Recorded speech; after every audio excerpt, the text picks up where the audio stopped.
अब इस वीडियो में मैं पार्ट 20 उसने कहा था कि आगे के भाग को लेकर आई हूँ। आइए आप देखते हैं कि इसमें आगे क्या होता है। यहाँ पर जो लहना सिंह था वो वजीरा सिंह को अलर्ट करता है कि जो लपटन साहब आए हैं वह कोई हमारे दुश्मन है, वह हमारे अपने नहीं है। वह बोलता है कि मैंने उसे नजदीक से देखा है और वह जो व्यक्ति है वह साफ उर्दू बोलता है पर किताबी उर्दू बोलता है, मतलब उसे सही तरीके से बोलने का तरीका नहीं है, मतलब वह सही तरीके से उर्दू नहीं बोलता है। और मुझे पीने को सिगरेट दिया था। तो अब फिर आगे पूछता है कि वजीरा सिंह तो अब मारे गए, धोखा है सूबेदार, कीचड़ में चक्कर काटते फिरेंगे और यहाँ खाई पर धावा होगा।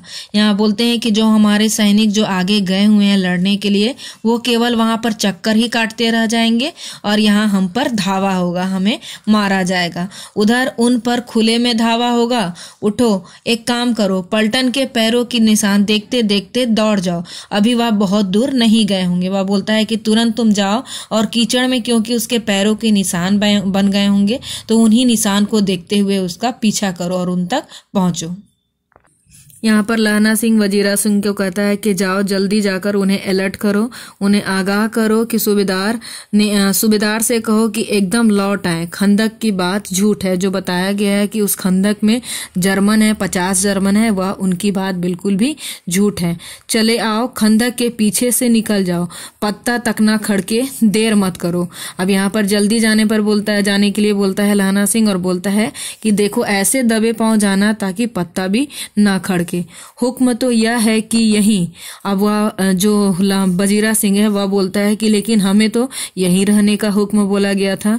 जिसका बात को काटते हुए लहना सिंह कहता है ऐसी तैसी हुक्म की, मेरा हुक्म जमादार लहना सिंह जो इस वक्त यहाँ सबसे बड़ा अफसर है उसका हुक्म है, मैं लपटन साहब की खबर लेता हूँ। वह कहता है कि अब यहाँ पर बड़ा अफसर मैं हूँ और इसलिए मेरा हुक्म चलेगा, इसलिए मेरी बातों को मानो और तुम जाओ और मैं लपटन साहब की खबर लेता हूँ। पर यहाँ तो तुम 8 ही हो। अब वह बोलता है कि लेकिन तुम तो यहाँ पर केवल 8 ही रह जाओगे, मैं मगर चला जाऊंगा, क्योंकि बाकी 10 लोगों को रुकने बोला गया था, तो जिसमें से एक वो चला जाएगा और एक तो लपटन साहब हैं। 8 नहीं 10 लाख। यहाँ पर बोलता है कि एक एक जो सिख है वो कई लाख के बराबर है, इसलिए वह कहता है कि तुम्हें यहाँ की चिंता करने की जरूरत नहीं है। एक एक अकालिया सिख 1.25 लाख के बराबर होता है, चले जाओ। यहाँ उसे जाने के लिए कहता है। लौटकर खाई के मुहाने पर लहना सिंह दीवार से चिपक गया। अब वह दोबारा लौटकर वह देखने लगता है कि लपटन साहब आखिर क्या कर रहे हैं। वह देखता है कि लपटन साहब ने जेब से बेल के बराबर 3 गोले निकाले, मतलब जो बम निकालता है 3 वह बम अपने पैकेट से निकालता है और तीनों को जगह जगह खंदक की दीवारों में घुसेड़ दिया और तीनों में एक तार सा बांध दिया। अब यहाँ पर सबको कनेक्ट करने लगता है तार से। वह जो लपटन साहब बन के आया हुआ रहता है, तार के आगे सूत की एक गुत्थी थी जिसे सिगड़ी के पास रखा। बाहर की तरफ जाकर एक दिया सलाई जलाकर गुत्थी पर रखने ही वाला था।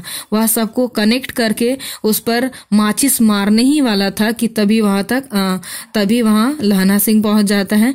बिजली की तरह दोनों हाथों से उल्टी बंदूक को उठाकर लहना सिंह ने साहब की कुहनी पर तान दे मारा। वह अचानक से उस पर वार कर देता है, हमला कर देता है। धमाके के साथ साहब के हाथ से दिया सलाई गिर पड़ी। अब यहाँ पर जो माचिस लिया रहता है वह जिसे वह जलाने जा रहा था लपटन, वह अचानक उसके हाथों से गिर जाता है। लहना सिंह ने एक कुंदा साहब की गर्दन पर मारा और साहब आंख मीन गॉड करते हुए चित्त हो गए। वह इतनी जोर से मारता है कि वह वहीं पर जो लपटन साहब बनकर आया रहता है वह दुश्मन, वह वहीं पर चित्त हो जाता है, मतलब बेहोश हो जाता है।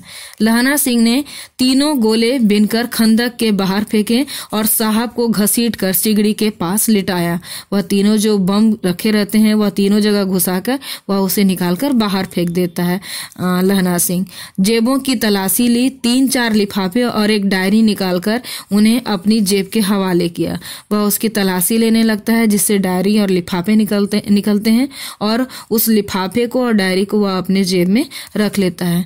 साहब की मूर्छा हटी। अब जो बेहोशी था वह बेहोशी खत्म होने लगता है। लहना सिंह हंसकर बोला, क्यों लपटन साहब, मिजाज कैसा है? आज मैंने बहुत बातें सीखी है। यह सीखा कि सिख सिगरेट पीते हैं, यह सीखा कि जगाधरी के जिले में नील गाय होती है, क्योंकि नील गाय जगाधरी जिले में बताया गया है कि होता ही नहीं है। तो यहाँ पर बोलता है कि मैंने आज सीखा कि नील गाय भी जगाधरी में है और उसके 2 फुट 4 इंच के सींग होते हैं। यह सीखा कि मुसलमान खानसामा मूर्तियों पर जल चढ़ाता है और लपटन साहब खोते पर चढ़ते हैं। पर यह तो कहो, ऐसी साफ उर्दू कहाँ से सीखा है? हमारे लपटन साहब तो बिना डैम के 5 लफ्ज भी नहीं बोला करते थे। मतलब वह बोलता है कि जो उसके लपटन साहब थे उन्हें उर्दू बोलना आता ही नहीं था, लेकिन यह बहुत कुछ उर्दू बोलता था, जिसकी वजह से यह सब बातें उसे बताने लगता है। लहना ने पतलून के जेबों की तलाशी नहीं ली थी। साहब ने मानो जाड़े से बचने के लिए दोनों हाथ जेबों में डाले। अब वह जो लहना सिंह था उसके पेंट को नहीं चेक किया था। जो लपटन साहब बनकर आया था उसके पेंट को वो चेक नहीं किया था, उसकी तलाशी नहीं ली थी। लेकिन यहाँ पर जैसे जो लपटन साहब रहते हैं तो जैसे ठंड के कारण अपने हाथों को जेब में डालते हैं। लहना सिंह कहता गया, चालाक तो बड़े हो, पर मांझे का लहना इतने बरस लपटन साहब के साथ रहा है, उसे चकमा देने के लिए 4 आंखें चाहिए। यहाँ पर बोलता है कि मैं इतने साल अपने लपटन साहब के साथ रहा हूं और इसलिए मैं उन्हें अच्छी तरीके से जानता हूं। इस तरह इस वीडियो में हमने देखा कि लहना सिंह जो उसके पास लपटन साहब जो उनका दुश्मन था वो बनकर आया था, तो उसका पर्दाफाश कर देता है। उसे पहचान जाता है कि उसका वह लपटन साहब नहीं है। अब आगे के भाग को हम अगले वीडियो में देखेंगे।